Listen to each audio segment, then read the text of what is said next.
Rain fell steadily into churned earth already soaked with oil and blood. The ground trembled every few minutes, not from thunder, but from German artillery positioned miles away beyond the hills.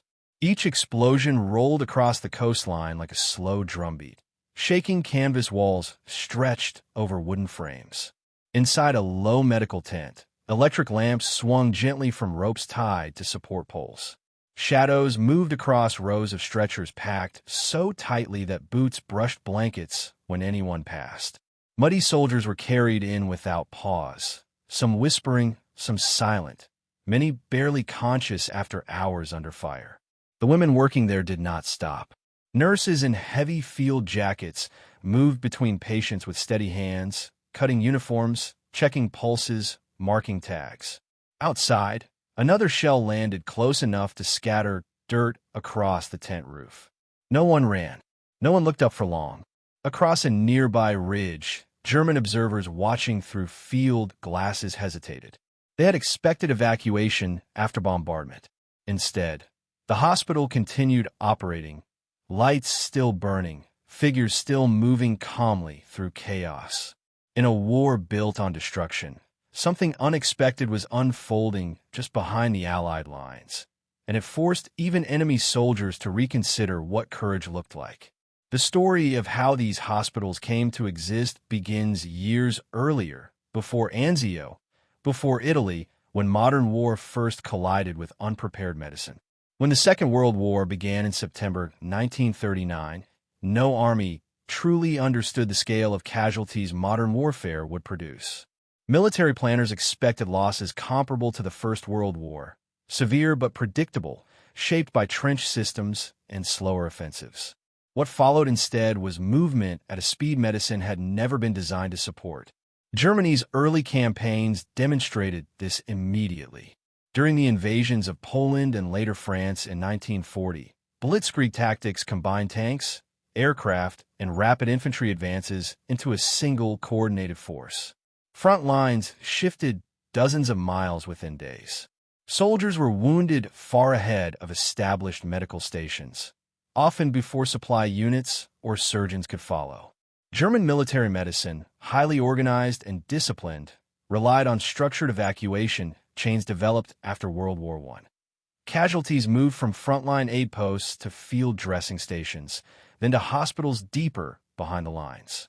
The system worked efficiently during short campaigns, but it depended on stability, something the new war rarely allowed. The Allies faced an even greater challenge. Britain, preparing primarily for defense after Dunkirk, lacked sufficient mobile surgical capacity. The United States, still officially neutral until late 1941, possessed a small peacetime army whose medical corps had never managed mass mechanized warfare. Early battles exposed painful weaknesses.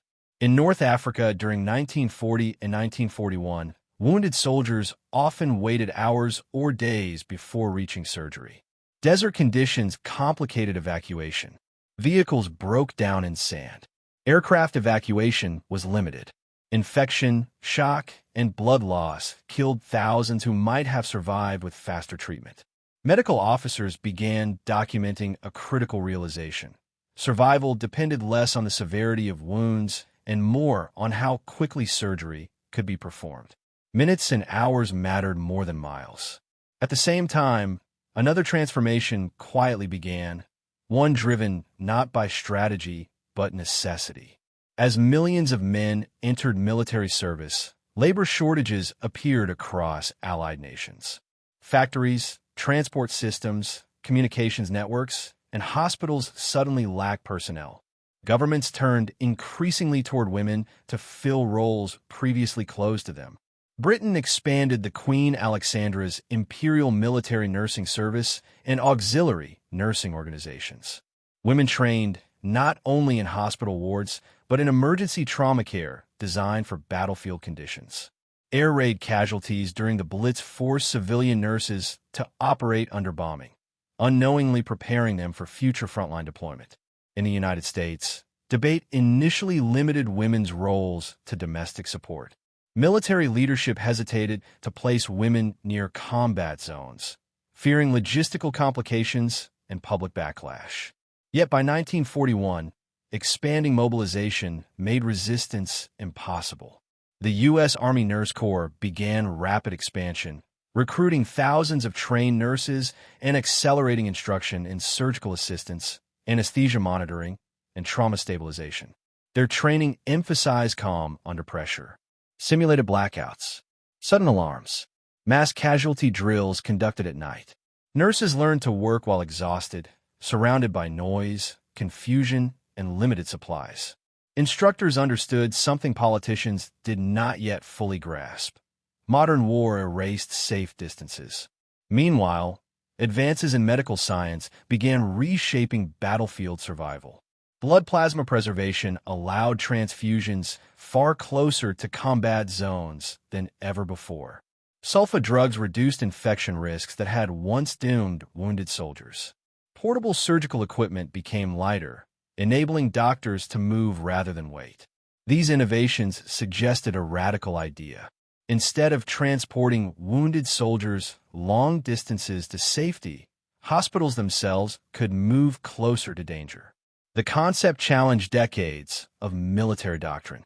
Traditional thinking placed hospitals far behind lines to protect medical staff. But statistics increasingly showed that distance killed more soldiers than enemy fire after injury. Surgeons argued for forward surgical units capable of operating within hours of wounding. Implementing such a system required personnel willing to work under constant threat. Individuals trained not only medically, but psychologically prepared for proximity to combat. This is where women volunteers became essential. By late 1942, Allied planners recognized that expanding frontline medicine demanded thousands of disciplined medical workers.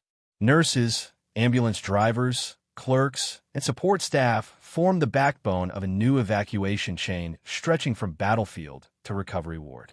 Many volunteered, knowing they would serve within range of artillery. German intelligence reports began noting this shift. Captured documents and aerial reconnaissance revealed Allied medical installations positioned unusually close to operational zones. To German analysts, it appeared risky, even reckless. Conventional doctrine predicted such facilities would quickly withdraw under bombardment. But the Allies were preparing for a different kind of war, one where survival depended on refusing to move away from danger. And as campaigns expanded into the Mediterranean theater, the true test of this new medical philosophy would arrive under some of the harshest combat conditions of the entire war. The transformation of battlefield medicine was no longer theoretical. It was about to be built in mud, rain, and artillery fire on the road toward Italy. By 1942, the Allied war effort had entered a new phase. The conflict was no longer defensive. American forces had arrived in large numbers. British armies were reorganizing after early setbacks, and planners were preparing for sustained offensives across multiple continents. Victory would depend not only on weapons or manpower, but on whether armies could keep wounded soldiers alive long enough to return home, or even return to duty.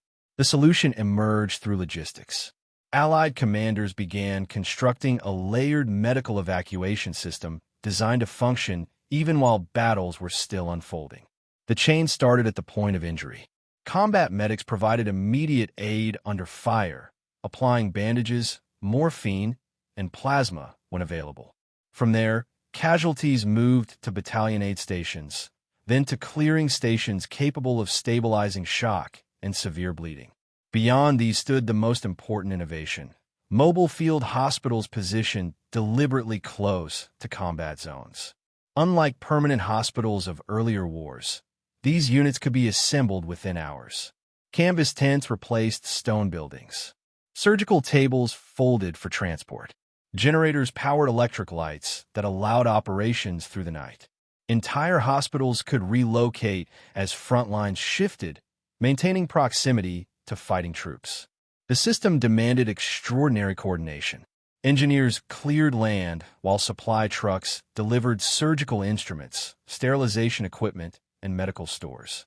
Signal units established communication lines linking hospitals directly to commanders and evacuation routes. Ambulances operated continuously, often navigating roads under artillery observation. Women volunteers became central to this system's success.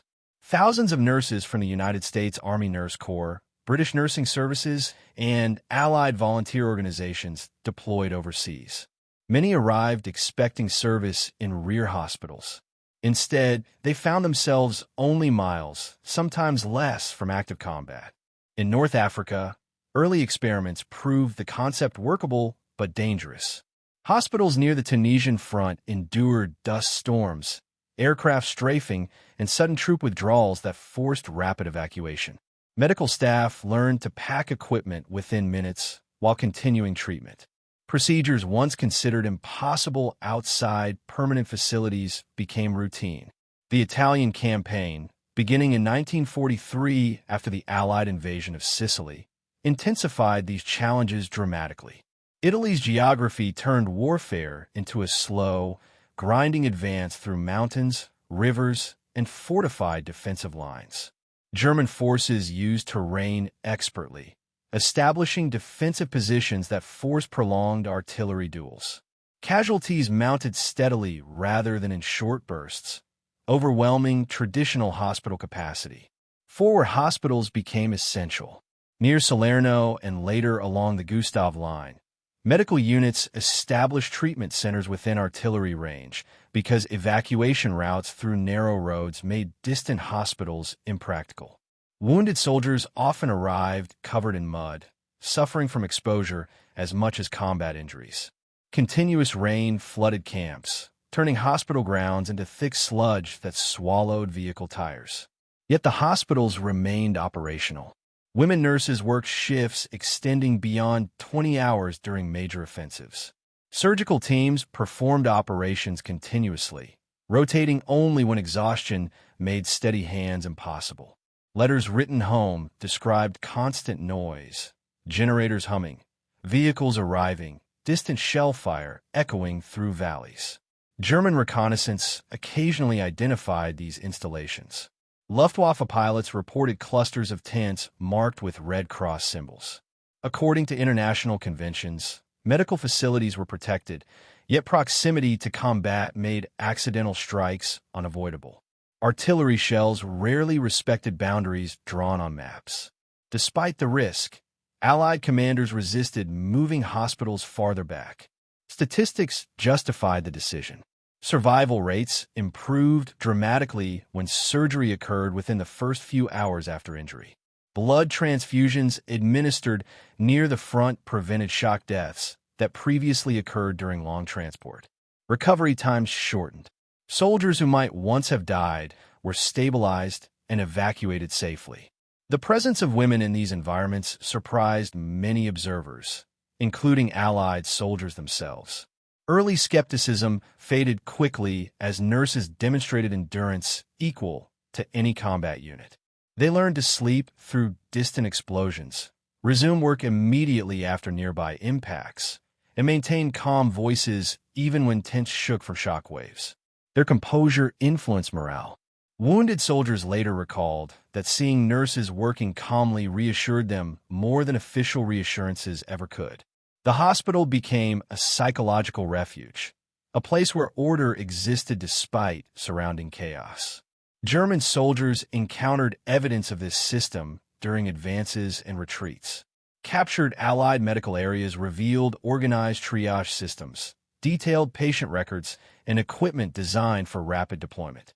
Reports noted the unexpected scale of female participation so close to combat operations. To many German observers, shaped by more rigid gender roles within military structures, the sight was striking.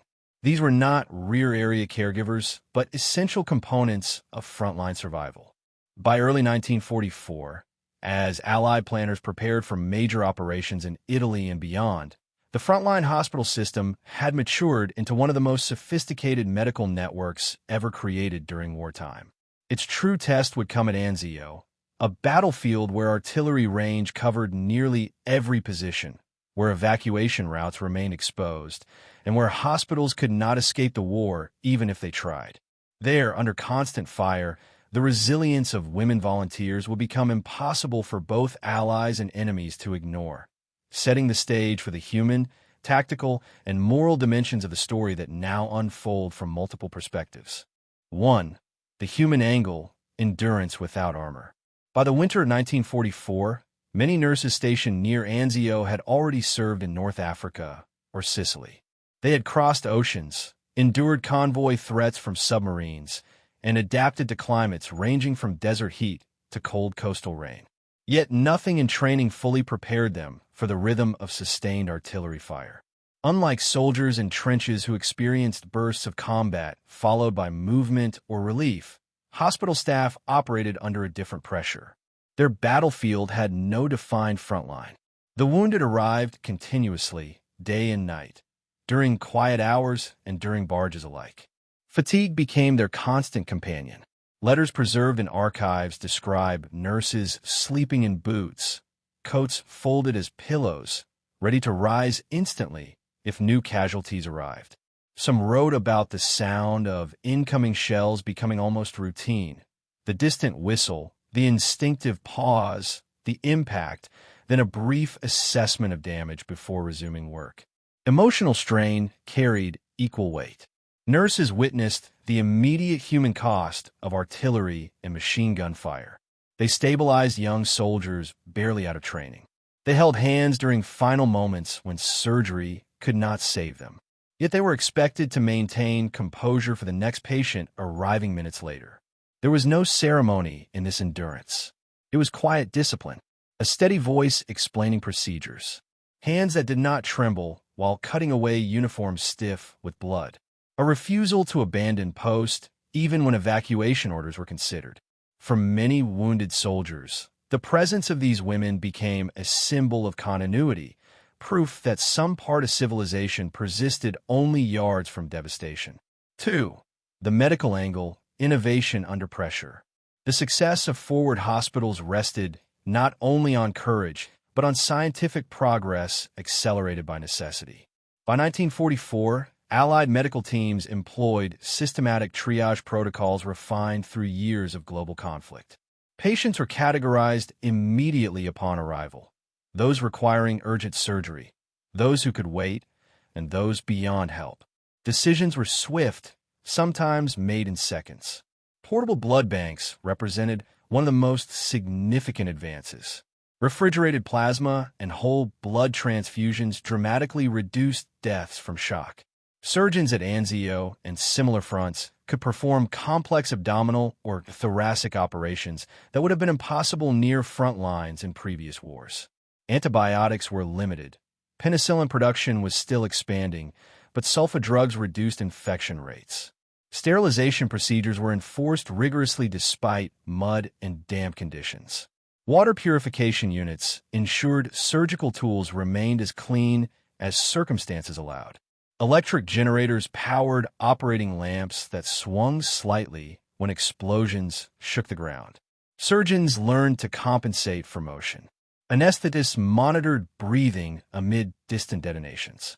Records from the Italian campaign show survival rates for severely wounded Allied soldiers significantly higher than those recorded in World War I. Much of this improvement traced directly to proximity. Surgery performed within the golden hours after injury. Women nurses were not peripheral assistants. They administered transfusions, monitored vital signs, prepared surgical instruments, and maintained detailed medical records critical for evacuation hospitals farther rearward. Their technical competence impressed even skeptical officers who initially questioned whether such proximity to combat was sustainable. The hospital had become a machine of survival, efficient, organized, and relentless. 3. The tactical angle. Why hospitals stayed close. Positioning hospitals near active battlefields appeared dangerous, even reckless. German artillery observers frequently mapped Allied supply routes and command posts. Any cluster of tents risked detection. Yet military planners calculated the risks carefully. Italian terrain made rapid evacuation to distant hospitals nearly impossible. Narrow roads winding through hills could be cut by a single shell. Heavy rains turned tracks into impassable mud. Transporting wounded soldiers long distances often meant hours without surgical care. By placing field hospitals within several miles of combat, commanders reduced mortality despite increasing exposure. Additionally, proximity allowed faster return of lightly wounded soldiers to duty. This mattered strategically. In prolonged campaigns like Italy, manpower replacement was slow. Every soldier stabilized and returned represented preserved combat strength. German forces faced similar logistical challenges but maintained more conservative placement of major medical facilities. As a result, encounters with Allied hospitals positioned so close to artillery range drew attention. Intelligence summaries occasionally noted the resilience of these installations. Reports described continued operation despite shelling that might have prompted withdrawal under traditional doctrine. The Allied decision reflected a broader strategic shift. Victory required accepting controlled risk in order to preserve life and maintain operational momentum. Hospitals, once symbols of safety far from danger, had become extensions of the front line itself. And as the battle at Anzio intensified in early 1944, with German counterattacks compressing the Allied beachhead into a narrow strip of land, that calculated risk would reach its most severe test yet. 4. German perspective angle. Witnessing unexpected resilience. German soldiers advancing along the coastal sectors of Anzio encountered something they had not anticipated. Reconnaissance reports described clusters of tents marked with Red Cross insignia positioned unusually close to Allied lines. Patrols occasionally observed movement through flaps. Nurses carrying stretchers, surgeons bending over patients, volunteers administering morphine. To many German observers, the presence of women in such proximity to artillery was astonishing. It contradicted both military logic and social expectations.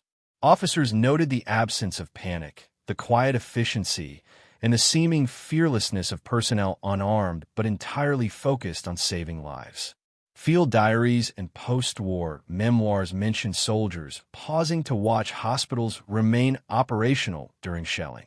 Some recorded frustration that the enemy could sustain such organized medical care under constant bombardment. Others expressed genuine awe, as the determination of these women implied a resilience beyond what had been seen in typical rear-area operations. These observations, though secondary to strategic objectives, began to shape German perceptions of Allied organization. The ability to integrate forward medical units without immediate loss of life or operational capability underscored a dimension of warfare often underestimated: morale and human endurance. 5. Leadership angle. Commanders supporting frontline medicine. The success of hospitals under fire depended on commanders who understood both the strategic and human implications of proximity. Generals and medical officers worked together to enforce strict protocols that balanced risk with necessity. Senior surgeons established rotation schedules to prevent exhaustion, while nurses were trained to operate under shell fire. Commanders authorized field artillery units to coordinate around hospital locations to minimize accidental strikes, sometimes rerouting barges when feasible. Leadership extended beyond tactical placement. Commanders ensured supplies, including blood plasma, antibiotics, and surgical instruments, reached hospitals efficiently. They organized mobile ambulance units capable of navigating destroyed roads. Their decisions, often unnoticed in battlefield reports, were pivotal to sustaining operations. The presence of women required additional consideration. Commanders implemented security measures while emphasizing professional competence over gender, signaling trust in nurses' ability to perform under extreme stress. This institutional support allowed hospitals to function effectively even when the front lines shifted unpredictably. 6. Moral angle. Humanity in the midst of destruction. Perhaps the most compelling dimension was moral. Amid continuous artillery fire and human suffering, the hospitals became symbols of persistent humanity. They demonstrated that even in mechanized warfare, empathy, discipline, and care could survive. Soldiers and officers alike recognized this quiet courage. Wounded men recalled nurses who held their hands during surgery, provided reassurance when recovery seemed impossible, and refused to leave despite imminent danger. Field reports suggested that this visible commitment to care influenced morale across the beachhead. Even German accounts occasionally acknowledged the contrast between destruction and preservation. These hospitals embodied a paradox. War was killing on an industrial scale, yet nearby, women volunteers were protecting life with methodical courage. The psychological impact extended beyond patients. It challenged assumptions about vulnerability, gender roles, and the nature of bravery in modern warfare. This moral dimension intertwined with human, medical, and tactical perspectives, illustrating that battlefield medicine was not only about survival statistics, but also about maintaining the dignity of life under conditions designed to erase it. As Anzio became a crucible of fire, mud, and artillery, these angles converged: human endurance, medical innovation, tactical necessity, enemy observation, command support, and moral courage, setting the stage for the decisive moments that would define the frontline hospital's legacy. January 22, 1944. The Anzio beachhead had existed for nearly 3 weeks, yet the fighting intensified with each passing day. Artillery thundered across the Italian coastline, punctuated by the staccato rattle of machine guns and the distant roar of fighter bombers. Snow and rain turned roads into mud, slowing supply convoys and complicating evacuation. The Allied position remained perilously narrow, stretching just a few miles between the sea and entrenched German lines. Within this precarious zone, forward hospitals operated at full capacity. Stretchers lined canvas tents, surgical tables were packed with instruments, and nurses moved with an almost mechanical precision. Despite constant shelling, operations did not pause. Wounded soldiers arrived continuously, some carried by comrades, others crawling through the mud, faces pale with shock and pain. At 7:43, the first salvo of German artillery landed directly adjacent to Hospital Station 12, a field hospital set barely a mile from the front. Tents shuddered under impact. Dust, canvas fibers, and dirt rained over staff and patients alike. Nurses instinctively shifted stretchers, shielding bodies with their own weight. Surgeons maintained steady hands, performing abdominal and thoracic surgeries while the world shook around them. Within 10 minutes, a second barrage followed, cutting off one ambulance route. Supplies were delayed. Staff improvised, moving patients through narrow pathways and consolidating operations into fewer tents. Blood plasma ran low. Antiseptics were rationed. Yet the staff continued, operating on adrenaline, training, and sheer necessity. German reconnaissance units observed the chaos. From their ridge lines, officers could see the hospital still functional, tents illuminated by swinging electric lamps, figures moving calmly through dust and mud. The forward positioning seemed reckless, almost impossible. Many expected evacuation. None came. Meanwhile, inside the hospital, the human toll mounted. Wounded soldiers exhibited shock, hypothermia, and severe trauma. Nurses administered morphine, monitored vitals, and provided continuous reassurance. When the medical officer, Lieutenant Colonel Richard T. Johnson, called for additional staff rotations, nurses refused, insisting they could maintain care for another cycle despite exhaustion. By late morning, the hospital faced its most severe challenge: a direct hit on the southern tent housing the triage station. The canvas collapsed. Patients screamed, equipment shattered. Staff pulled debris away with hands, dragging injured men to adjoining tents, improvising splints and makeshift surgical stations on muddy ground. Nearby, generators hummed, swinging with each tremor. Surgeons maintained operations despite a half-collapsed roof overhead. Every action reflected hours of preparation, discipline, and psychological resilience. For German observers, the scene became a psychological turning point. Soldiers watching through binoculars noted that the hospital had absorbed shell fire and continued functioning. The women, nurses, clerks, and volunteers. Neither fled nor panicked. Their persistence blurred lines between expectation and reality. Reports later described the astonishment of German troops. They could not believe the hospital remained operational. Women moved with composure as if the earth itself would not harm them. This moment crystallized the essence of frontline medical resilience. Courage was not defined by rifles, tanks, or bombs alone. It was defined by the refusal to abandon humanity under conditions designed to strip it away. As midday approached, another challenge emerged. The beachhead experienced a coordinated artillery strike on multiple sectors simultaneously. Ambulance routes were blocked, field communications disrupted. Every hospital faced the decision to either attempt evacuation or maintain operations under direct fire. Staff collectively chose the latter. Tents shuddered. Patients cried out. Nurses and orderlies pressed onward. Despite the chaos, surgical teams continued to stabilize soldiers who, hours earlier, would have had little chance of survival. Blood, transfusions, emergent surgeries, and constant triage created a rhythm against the backdrop of bombardment. The hospital became both shield and instrument, preserving life while absorbing destruction. It was in this concentrated moment of danger that the full measure of the nurses' endurance and professional skill became undeniable, not only to Allied commanders but to enemy observers. The German perception of vulnerability was shattered. A facility, staffed primarily by women volunteers, withstood what many would have assumed impossible: continuous operation under heavy shell fire, saving scores of lives while refusing evacuation. As artillery fire eventually eased late in the afternoon, hospitals remained intact enough to continue operations. Casualties, though numerous, had been treated immediately, and survival rates reflected the success of proximity. Staff rotated briefly, assessing damage, replenishing supplies, but immediately resumed full operations.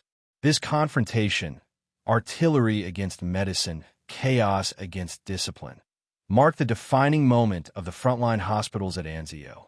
It was a test not just of logistics or skill, but of human endurance and the unyielding commitment of women volunteers. The hospital had survived the storm, and in doing so, it had left an indelible mark on both history and enemy perception. Even as dusk fell on January 22, 1944, Anzio's front remained volatile. Sporadic artillery continued to ripple across the narrow beachhead. Smoke hung low over the mud-slick roads. Ambulances struggled to navigate rubble-strewn streets, while stretcher-bearers carried soldiers from isolated firefights to the nearest hospital tents. Yet despite exhaustion and repeated bombardments, the forward hospitals continued to operate without pause. Inside Hospital Station 12, nurses rotated patients with almost rhythmic precision. Surgeons, some working continuously for 15-hour shifts, performed additional surgeries on soldiers who had arrived in the late afternoon wave. Every incision, every transfusion, every bandaging reflected hours of careful coordination and psychological endurance. Equipment was rationed, yet creativity and discipline ensured nothing critical was left unused. When another round of shells struck within 100 meters, the hospital did not close. Nurses and staff calmly moved patients to reinforced areas, covered sensitive instruments, and continued working as generators hummed to provide light. Observers from a German side, positioned on nearby ridges and in fortified positions, recorded what they saw in reports and later memoirs. Women working under fire with composure and skill that challenged their expectations of both human and military limits. For German troops, the sight was disorienting. War, from their perspective, often meant clear front lines, retreat, or surrender under pressure. Yet here, amid chaos and mortal danger, the enemy's medical units did not retreat. Instead, they functioned efficiently, defying not only the physical threat of artillery, but the psychological expectation that civilians or women could not withstand frontline conditions. Some reports even noted quiet, grudging respect. They held their posts while shells fell. We could not believe it. This sustained operation was possible because the hospital had been meticulously prepared for crises. Backup tents had been erected to allow immediate relocation of operations. Supplies, including surgical tools, blood plasma, and pain relief, were stored in multiple caches to prevent disruption from a single strike. Staff had been drilled for rapid response, ensuring continuity of care even under direct fire. The decision to maintain operations under bombardment carried enormous human stakes. Casualties could have risen if the staff had fled. Yet their determination saved scores of lives. Soldiers who would have succumbed to delayed treatment survived. Those lightly wounded were treated immediately and returned to the front lines, reinforcing Allied strength at a critical phase of the campaign. Beyond the immediate tactical and medical impact, the hospital's resilience shaped perceptions and morale. Allied soldiers observed the nurses' bravery firsthand, gaining reassurance from their composure and dedication.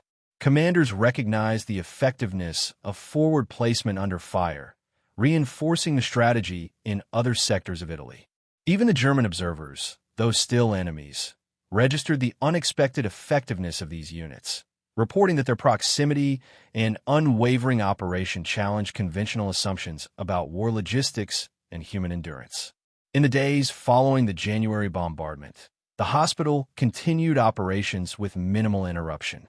After initial damage was assessed and temporary repairs made, nurses and surgeons returned to their posts without hesitation.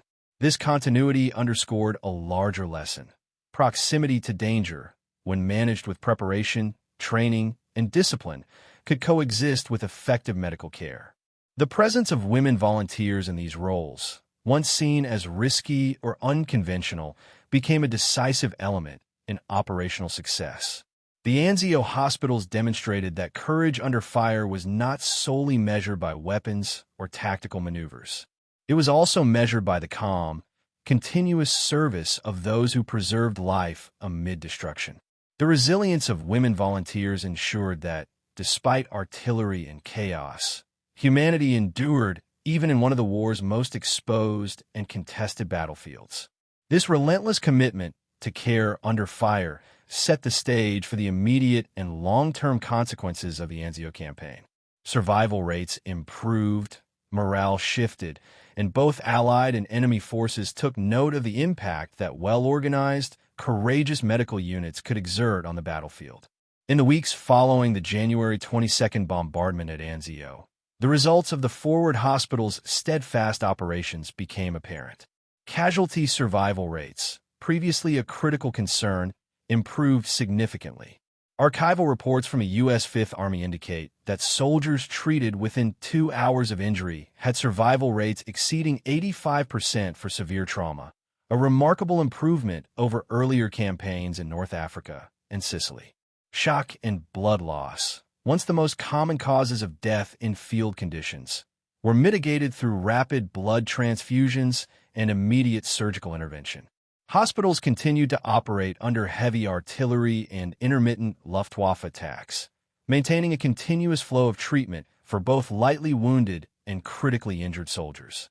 Nurses, clerks, and orderlies worked without pause, creating a rhythm of care that extended beyond physical treatment. They provided comfort, reassurance, and guidance to men whose morale teetered on the edge. Letters and oral histories from soldiers recall that seeing nurses calmly moving through the tents was as vital as the surgeries themselves. German reports corroborate the unusual nature of these hospitals. Reconnaissance and post-battle intelligence emphasize the efficiency and composure of Allied medical units under fire. One German field officer wrote in a diary recovered after the war, "The hospitals remained functional under shell fire. We expected chaos, yet they continued. Women moved among the wounded as though trained in fearlessness itself. It was unsettling. The immediate tactical consequences were equally significant. The ability to treat casualties rapidly meant that lightly wounded soldiers could return to combat within days, sustaining operational strength during the Anzio campaign's most critical phases. Field commanders noted that the proximity of medical support allowed units to maintain offensive and defensive maneuvers with fewer disruptions caused by casualties. In effect, the hospitals became an integral component of the front line, functioning both as a life-saving facility and a stabilizing strategic element. Moreover, the psychological impact on Allied soldiers was profound. Knowing that competent care awaited them even under fire provided confidence that allowed greater operational aggression and resilience. Soldiers who might have hesitated to advance in the face of artillery were reassured by the visible presence of these forward hospitals, staffed predominantly by women volunteers whose calm determination symbolized both discipline and humanity. Even temporary setbacks, such as partial tent collapses or disrupted supply lines, did not halt operations. Staff quickly improvised relocation within the field hospital complex, creating redundancy in surgical stations, supply caches, and triage zones. This resilience further impressed both commanding officers and German observers, reinforcing the strategic lesson that forward placement, when carefully supported and staffed, could save lives while strengthening battlefield performance. The immediate aftermath also highlighted the crucial integration of technological advances and human expertise.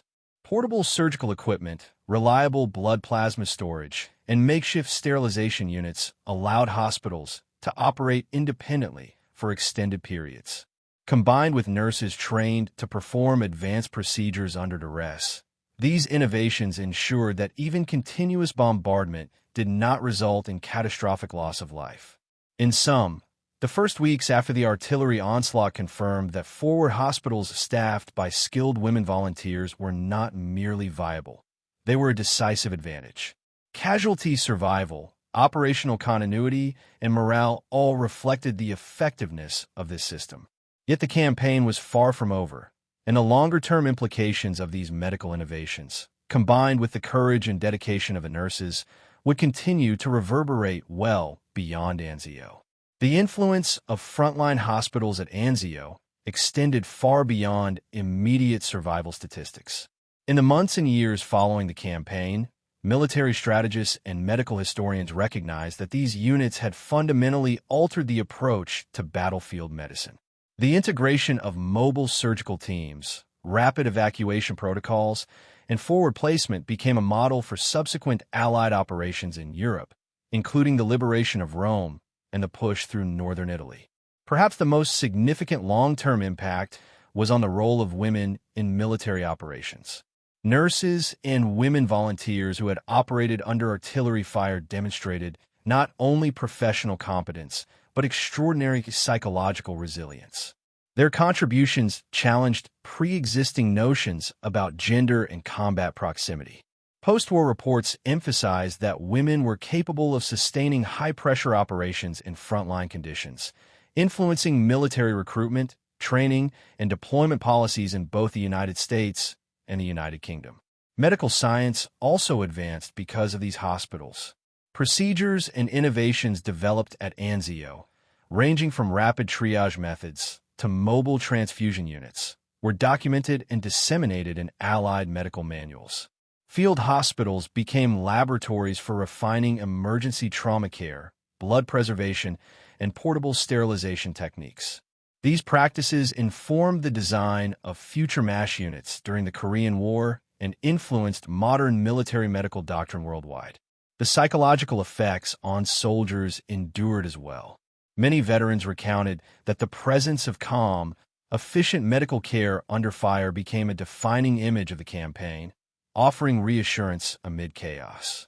Anecdotes describe soldiers feeling renewed confidence after seeing nurses calmly tend to the wounded, their composure fostering morale and reducing panic during subsequent engagements. German officers, reading captured reports or observing these hospitals from a distance, were forced to reassess assumptions about vulnerability and human endurance, recognizing that Allied organization extended beyond conventional combat units. Beyond immediate operational impact, these hospitals set a precedent for humanitarian principles during war. While adherence to the Geneva Convention was never perfect, the systematic care provided to wounded soldiers and, at times, civilians highlighted that organized medical support could function effectively even under persistent threat. This example became a moral benchmark, demonstrating that courage and duty in wartime were not solely defined by offensive or defensive action, but by the protection and preservation of life in the most dangerous circumstances. The legacy also extended to post-war military training. Manuals, lectures, and case studies frequently referenced Anzio as a pivotal moment in understanding the interplay between logistics, human resource management, and frontline medical care. The lessons learned influenced not only allied nations but also informed the strategies of future conflicts worldwide, underscoring the necessity of rapid, organized, and courageous medical support in combat zones. Ultimately, the hospitals at Anzio and the women who operated them under constant fire exemplified the combination of skill, discipline, and humanity that allowed armies to sustain their fighting capacity. Their efforts saved countless lives, altered military medical doctrine, and reshaped perceptions of what was possible in the intersection of war, medicine, and gender roles. The immediate tactical advantage they provided became inseparable from their enduring contribution to military history. The story of women volunteers operating hospitals under constant fire at Anzio is a testament to courage, skill, and the quiet endurance of humanity amid the destruction of war. These hospitals were more than medical facilities. They were symbols of resilience, demonstrating that even in the darkest moments, order, care, and discipline could persist. For soldiers arriving under fire, the calm hands of nurses were a lifeline, physically and psychologically. Their presence reaffirmed that life could be preserved even when everything else seemed lost. For commanders, these forward hospitals became a strategic asset, proving that proximity to danger could coexist with operational efficiency when guided by preparation, innovation, and dedication. Even German observers, long conditioned to expect chaos behind the lines, could not deny the effectiveness and courage on display. The broader implications extend beyond the battlefield. These women challenge societal expectations, proving that professional expertise and resilience are not constrained by gender. Their contributions reshaped military policy, influenced post-war medicine, and left an enduring mark on humanitarian standards in conflict zones. The innovations developed in these mobile hospitals informed future combat medical practices, shaping how modern armies approach trauma, evacuation, and emergency care. Ultimately, the legacy of these hospitals is a reminder that war is measured not only in weapons or victories, but in the preservation of life, the maintenance of dignity, and the steadfastness of those who choose to act despite overwhelming danger. In the midst of artillery and chaos, women volunteers demonstrated that courage could manifest in care, that heroism could be found in steadiness rather than firepower, and that humanity could endure even when the world seemed determined to destroy it. Anzio, mud-soaked and shelled, stands as a monument to this principle, where forward hospitals, led by women, did not simply survive the storm of war, but shaped the course of it, leaving a legacy of endurance, innovation, and unwavering compassion.